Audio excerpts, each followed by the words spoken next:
Good morning, my beloved brothers and sisters. I'm excited that we all gather here today to fellowship with one another. We have been on series of lessons starting with biblical marriage according to the scripture, goals of godly family, effective communication in a godly family. And today, we want to look at the continuation of our topic, parenting in a godly family, most importantly, as it concerns teenagers. During today's lesson, we will be considering the ideology of a psychologist, John Rosemond.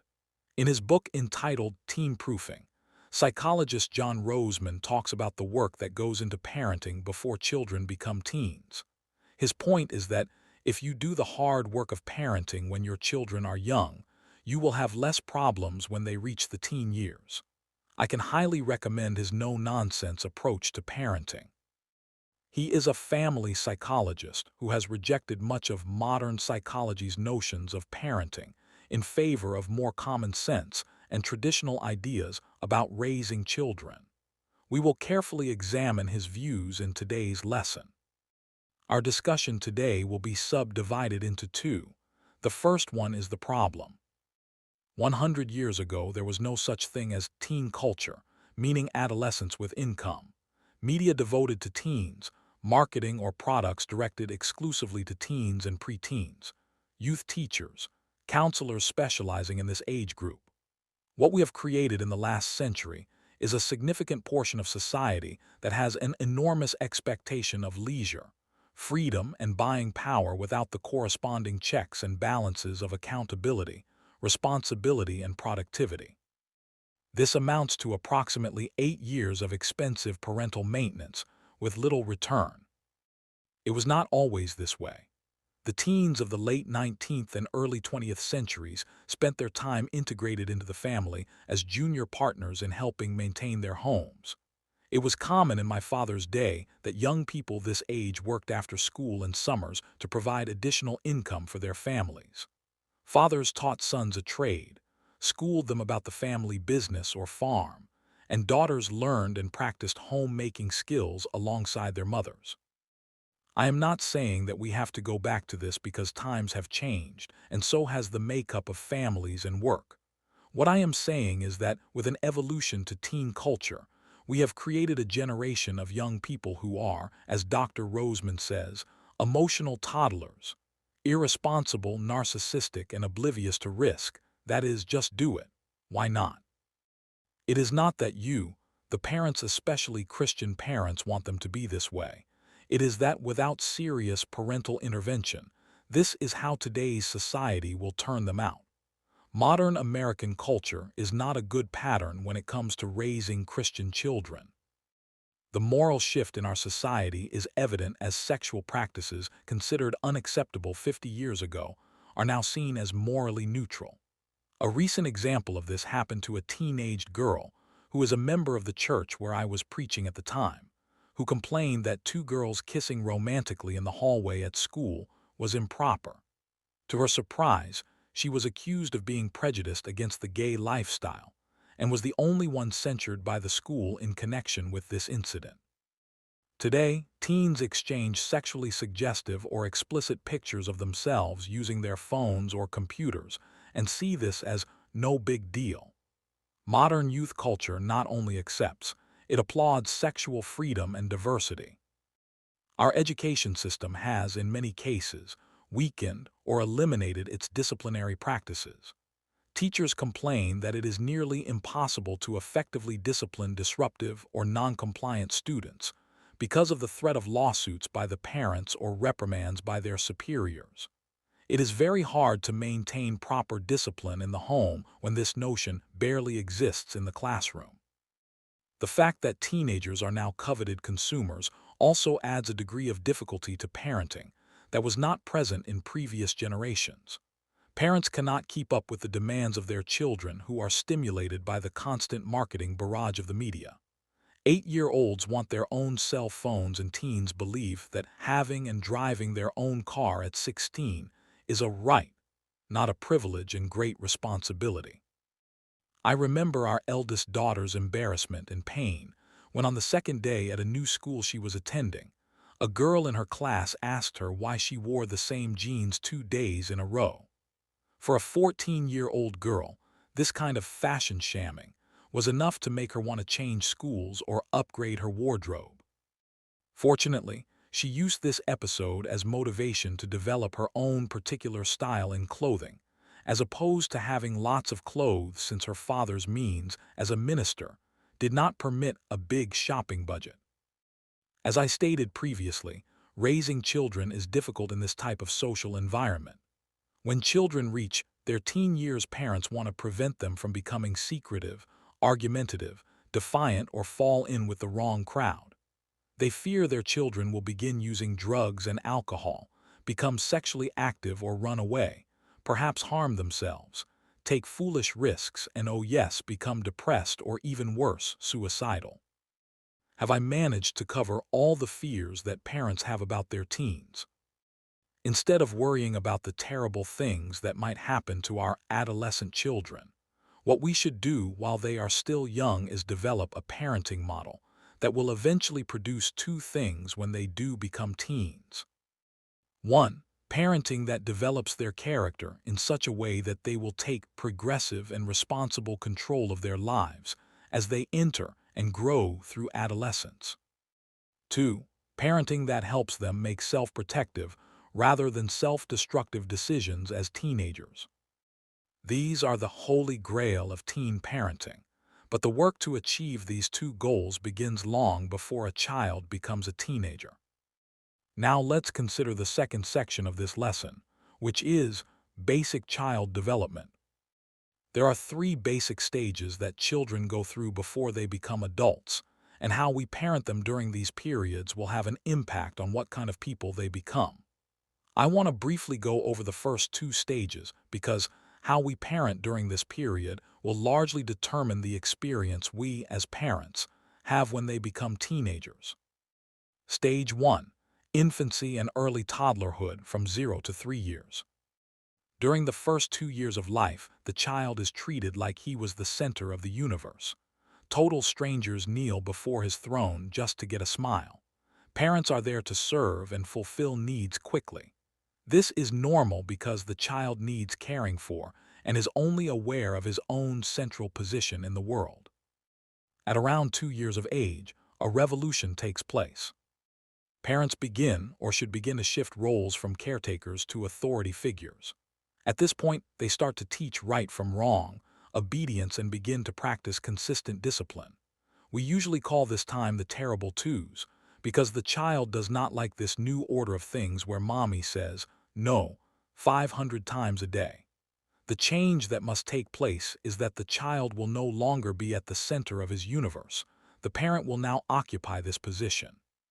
From now on, the child will pay more attention to the parent, which is, respond to or accommodate than the parent towards the child, meaning to, cater to, or cave in to. From about 2 years onwards, the child must be made to understand that the parent is in charge, not the child. You know this is taking place when the child makes the parents the center of his attention, looks to them for definitions of right and wrong, feels secure that his parents are able, willing, and actively taking care of and protecting him, seeks their approval and finds his identity within the family and not within his needs and wants. As I have already stated, at this stage the goal for parents is to go from caretaker to authority figure. Of course, we are still caring for and nurturing our child, but we are adding the dominant element of authority to the mix. Unfortunately, many parents are unwilling to pay the price necessary to force their children from one stage to the other. They fail to apply the pressure needed to force the unwilling child out of infantile self-centeredness. They cater, cave in, give up, or let daycare handle it. The results are seen in children who are self-centered, selfish, undisciplined, and antisocial. I tell our youngest daughter that she is at the bricklaying stage of parenting. Much like the task of laying brick, dealing with children going through this transition is hard physically, tedious, and seemingly endless. But every disciplinary action seen to the end, and every repetition of the rules is like laying one brick. Eventually, the 10,000 bricks you have carefully laid form a solid structure, something that can withstand pressure and be used as a foundation for future construction. If you persevere in this task during this period, you will have well prepared your child for the next stage of development. Stage 2. Early and middle childhood from 3 to 11 years. There are goals in parenting children at every stage of their development. When we are confused, tired, and feel defeated, we should review these goals so we can be reminded of the things that we are trying to accomplish as parents. Of course, sometimes our strategies might change. That is, the things we do to reach our goals, but the goals always remain the same. For example, the goal in the toddler stage is to establish your authority along with your child's positive and steady response to it. Your strategy to achieve this may have to change from time to time. Case in point, if time out is not working, go to some other form of discipline. I remember as an 8-year-old that when all else failed, my mother would have me put on my pajamas in the middle of the day and send me to stay on my bed without any books, toys, or other amusements. There was no set time. I simply had to sit there and wait until she decided that my pajama time was over. This sometimes lasted an hour or more. This strategy to obtain my compliance to her rules got my attention. She did not even have to raise her voice. In the next stage of development, which is the early and middle childhood stage, there are several other goals that you are aiming for.